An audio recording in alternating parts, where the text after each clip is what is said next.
Hey, SongTown. Today we're going to give you some tips to help you actually finish songs.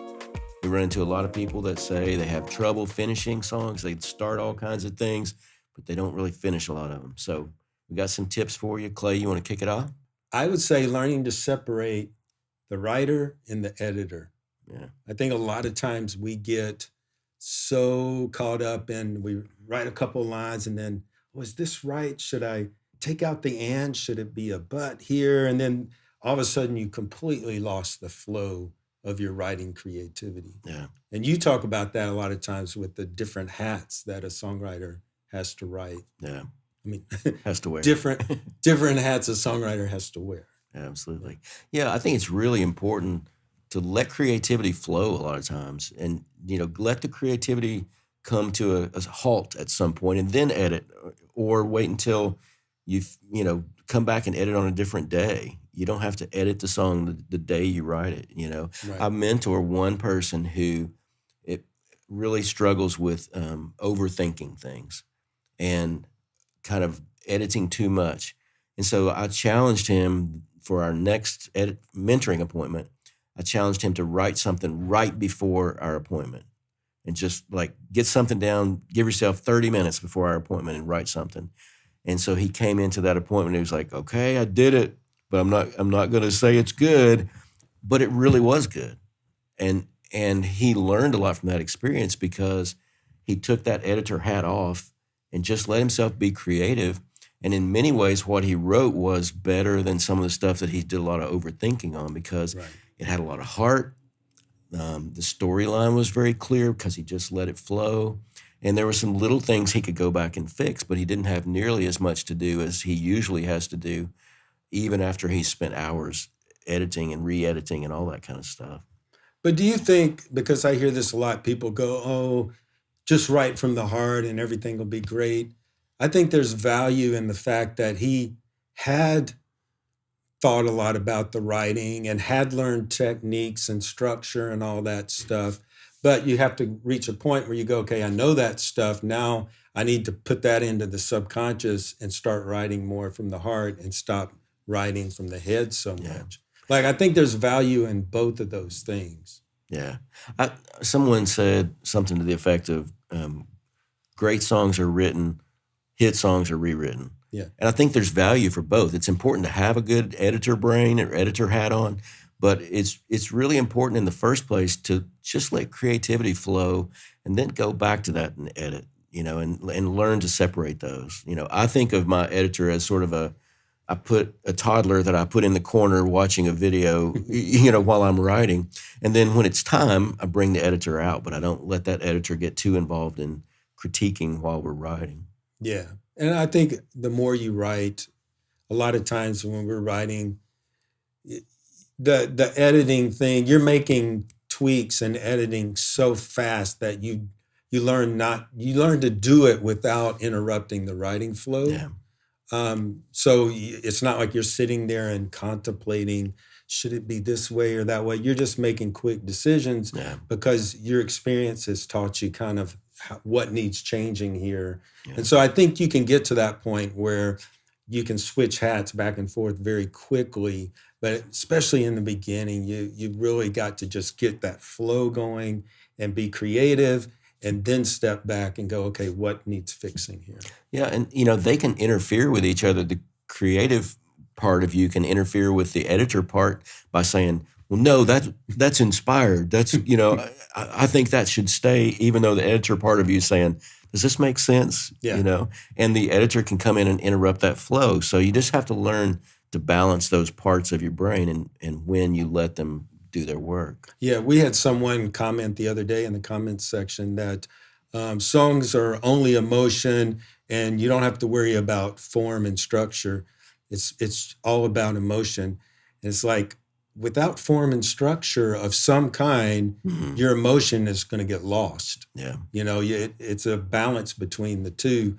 And if you have zero structure, nobody's going to listen to your song and they're just going to think you're babbling nonsense. Yeah. So it needs a little bit of both. Yeah, it's just like your personal emotions. I can't go scream at everyone I want to scream at. I have to You have to have a reason for the scream. Exactly. a healthy reason for the scream. The next one is to give yourself deadlines to avoid analysis paralysis. Sometimes we can look at the song for so long that we just lost and we don't know what to do. Yeah. But a deadline can often help you get something done. Like I was talking about with the writer that had to write something in the 30 minutes before our appointment. Or you might be, we have song circles in SongTown where people meet and they play each other a song and that kind of thing. So that's a good deadline of like, oh, I know I've got that meeting coming up. I'm going to finish the song in time for that meeting. So sometimes deadlines can help you avoid that paralysis of like, I don't know what to do. And it also kind of helps you with perfectionism sometimes because you go, okay, it's not going to be perfect because I only had 30 minutes. It gives you an excuse in your brain to go, that's okay. You know, Right. This is as good as I can make it in 30 minutes and that's okay. Yeah. A friend of mine, Rory Burke, great songwriter, told me one time, he goes, because I was a young songwriter and he was a Hall of Fame songwriter when I started writing with him.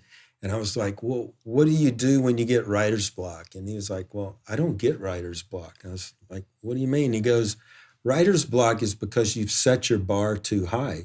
You just have to start writing and you get that flow going and then you get to the good stuff. Yeah. But if you're constantly going, well, this isn't good enough yet, or this isn't good enough yet, then you got writer's block and you're in trouble because nothing will ever be good enough. So you just have to like lower the bar sometimes and go. And I think that exercise of I got an hour to write or I got 30 minutes to finish this song, it lowers the bar so that you can actually let your creativity come through. Yeah, absolutely. The next one on our list is to co-write. Yes. Why do you think co-writing helps you? Well, it's similar to setting a deadline. If I have to co-write today, I'm most likely not going to cancel. So I've got to show up whether I feel like it or not. Mm-hmm. And I'm going to write. And if I get stuck during the write, I can bounce ideas off of my co-writer. Maybe they have an idea that gets the ball rolling again.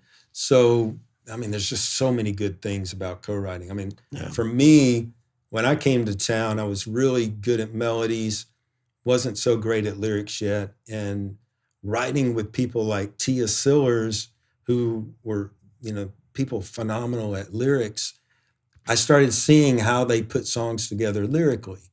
And it helped me get better as a co-writer and better as a writer, just being around people that could do something that I couldn't quite understand yet, Mm-hmm. I think, too, there's a sense of, and we're going to talk about accountability more in a minute, but there is an accountability of, like, if I'm sitting in a room with you, I'm not going to go, well, let's just stop and go get some pizza. Yeah. We're going to work till we finish the song generally, Yeah.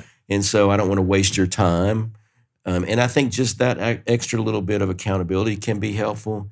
But it's also just 2 or 3 brains working on the song are going to finish the song faster than one brain working on the song. And, it just helps you get unstuck in so many different ways. Have you ever had that thing where when you're writing with someone else for the first time, you don't want to bring anything but your A game because you don't want to look bad the first time you write with somebody. Right.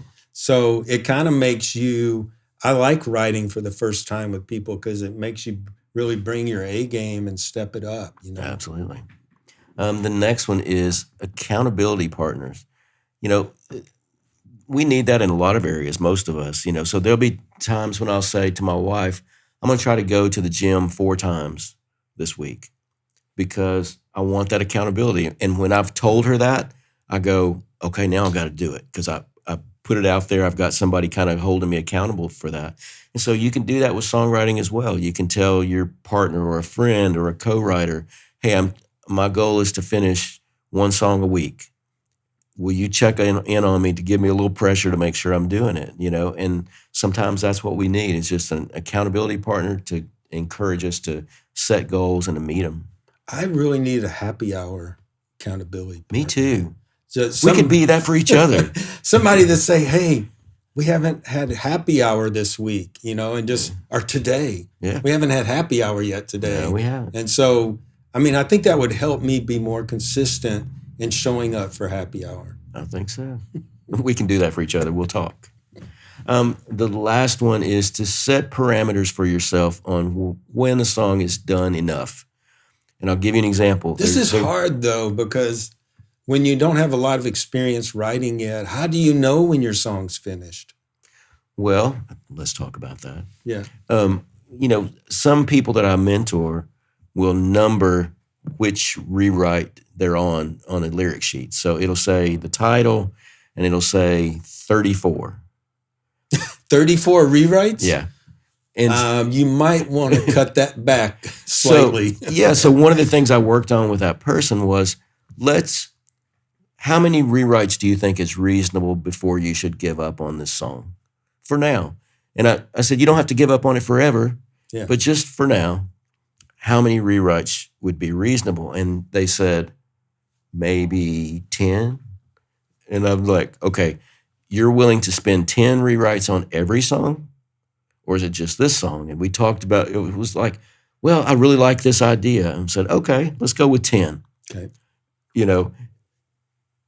I think setting those limits of like, okay, for me personally, if I've rewritten a song 3 times and I don't have it right, it's probably not going to be right for now. Yeah. And I just put it away.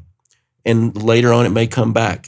Somebody may say, I like a song like this, and I remember that song, and we pull it out, and we finish it. But I think most of us would benefit from going, okay, after 5 rewrites, I'm not making the song better. Right. So I'm going to give myself 5 rewrites, and just setting those parameters can help you finish songs or let them go when they need to be let go of. Man, 5 rewrites sounds painful to me. But I think you're right. Songs have their time. And if you've spent 10 rewrites on a song, maybe it's just not time for that song to be written. Yeah. And I think there's also this really positive thing that happens early on. I tried to just write a song and rework it until it was perfect.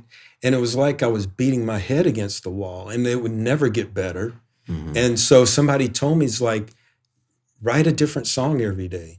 And so that's what kind of happened when I got to Nashville. Every day was a new song. Every day was a new co-write. Mm-hmm. And so you start learning, and then maybe you can go back to that song a year later and it's like, oh, that's what it needs. And you instantly have it. But I think there's a valuable process of putting things aside and moving on and writing something else. Next day, write something else. Yeah. And, and I don't, a lot of people go, well, that's why songs sound like they come from a factory. And for me, that's never been true, because every day I show up and do my best. Then at the end of a month, I look back and go, oh, these 3 songs were great. Let's demo these, or let's cut these.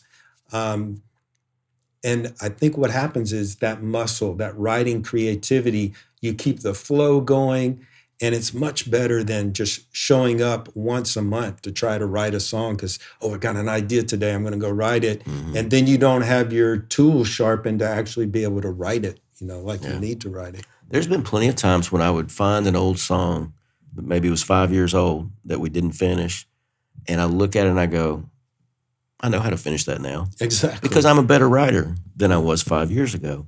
And so, And you have some perspective because you put it away. Mm-hmm. When we're so wrapped up into it, we lose all perspective. Yeah. And I think too, just, if I do 3 rewrites and I can't get it yet, I just tell myself, okay, you're not the writer you need to be to finish that song today. So put it away, come back to it whenever, after some time goes by, or just let it go.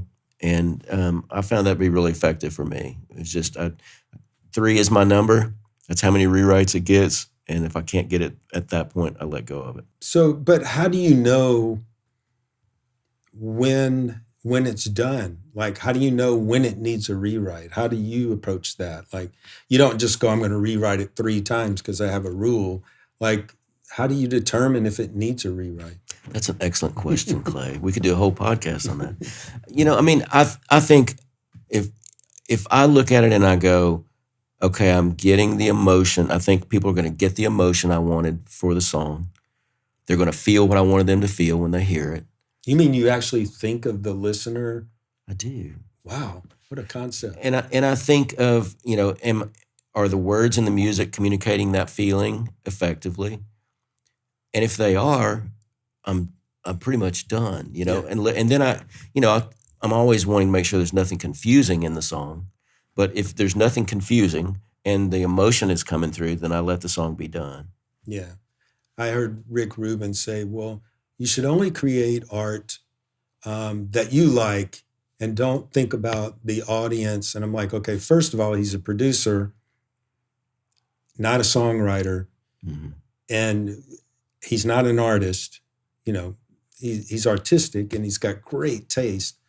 But the saddest thing to me is somebody that pours their heart and soul into a song, and when they play it for other people, the other people don't feel what they feel when they're singing it, or what they feel when they wrote it. So to me, a lot of times that's because there's some poor techniques going on that are getting in the way of the emotion. Yeah. So I think you have to step back and go, okay, if I'm hearing this song for the first time, like a listener would be, am I going to get this song? Is it going to matter to me? And I think you have to have that, and I think Rick did say the audience comes last. And I think, yeah, so what I do is I will write it, but then I need to step back and go, is anyone else going to get this? And that's just as important to me, because I don't want to write a song and spend all this time on it, pour my heart into it, and it doesn't affect other people, you know? And I think by making sure that you can step back and go, oh, if I was hearing this for the first time, maybe it needs this, so that people will understand what's going on and they'll be able to feel what I want them to feel. Yeah.